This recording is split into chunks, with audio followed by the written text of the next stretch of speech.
Bienvenue. Aujourd'hui, on va décortiquer un sujet assez fascinant. Comment une politique de logement vieille de près d'un siècle en Égypte a eu des conséquences totalement folles et inattendues sur, à peu près tout, de l'architecture des villes jusqu'aux vœux de mariage. Alors, imaginez un peu le tableau. On est au Caire. 2 appartements, identiques, sur le même palier.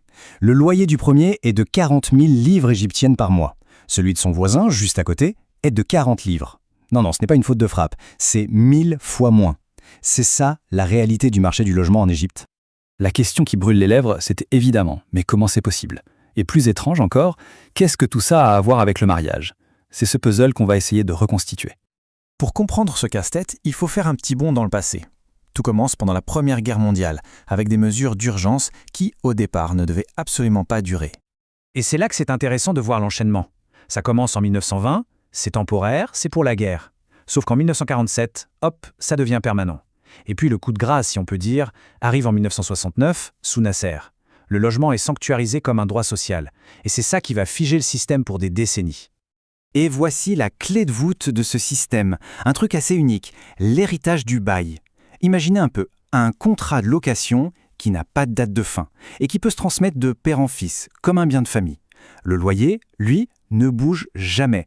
En gros, le bail devient une sorte de titre de propriété au rabais. Bon, ce système a tenu pendant des décennies, mais dans les années 90, il commence sérieusement à craquer de partout. Le gouvernement décide alors de tenter une réforme, une première grande réforme, qui va avoir un effet totalement inattendu. Elle va couper le marché en deux, littéralement. C'est la loi dite du nouveau loyer, en 1996. L'idée est simple. À partir de maintenant, tous les nouveaux contrats seront au prix du marché. Mais, et c'est là que tout se joue, la loi n'est pas rétroactive. Tous les millions de contrats qui existaient déjà restent bloqués dans l'ancien système. Ce tableau y résume tout parfaitement. D'un côté, avant 96, des contrats à durée indéterminée, avec un loyer fixe et un droit quasi automatique à rester. De l'autre, après 96, un marché moderne, négociable, 2 mondes cohabités, parfois sur le même palier.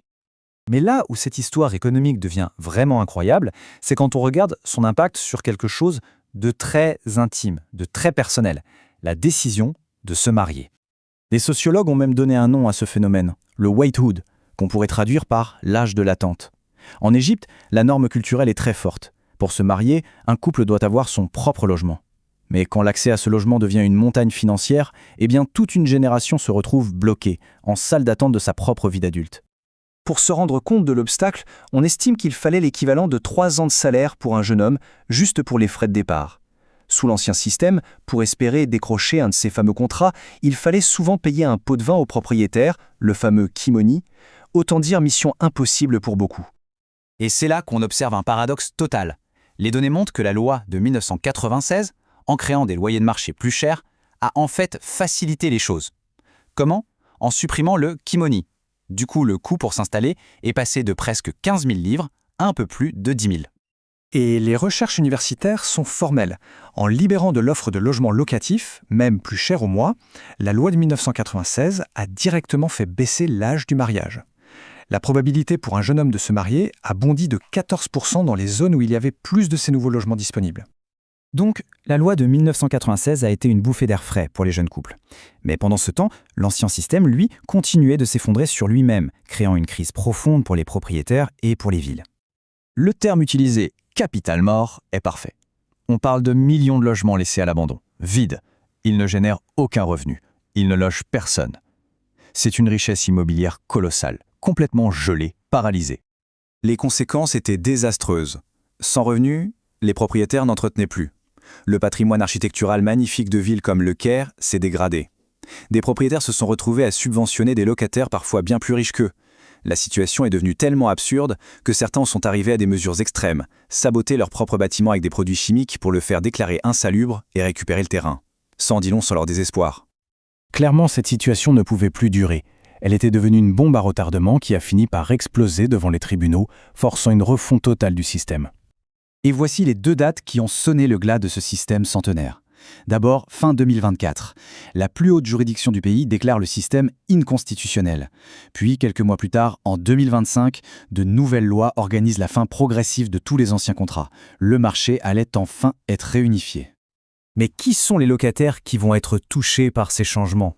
Eh bien, majoritairement, comme on le voit ici, ce sont des familles égyptiennes. Elles représentent plus de la moitié du marché et se retrouvent donc en première ligne. Et l'effet économique est immédiat. Avant même que la transition soit terminée, les loyers au Caire s'envolent déjà. On parle de hausses annuelles entre 10 et 18%, bien au-delà de l'inflation. Le marché anticipe et la pression sur les locataires monte en flèche. Tout ça nous amène à la question fondamentale à laquelle l'Égypte est confrontée aujourd'hui. En démantelant ce système qui, malgré ses énormes défauts, offrait une forme de sécurité à des millions de personnes, le pays doit maintenant trouver une solution. Comment équilibrer le droit légitime des propriétaires et le besoin vital de stabilité pour des millions de familles ? Le prochain chapitre de cette histoire est encore loin d'être écrit.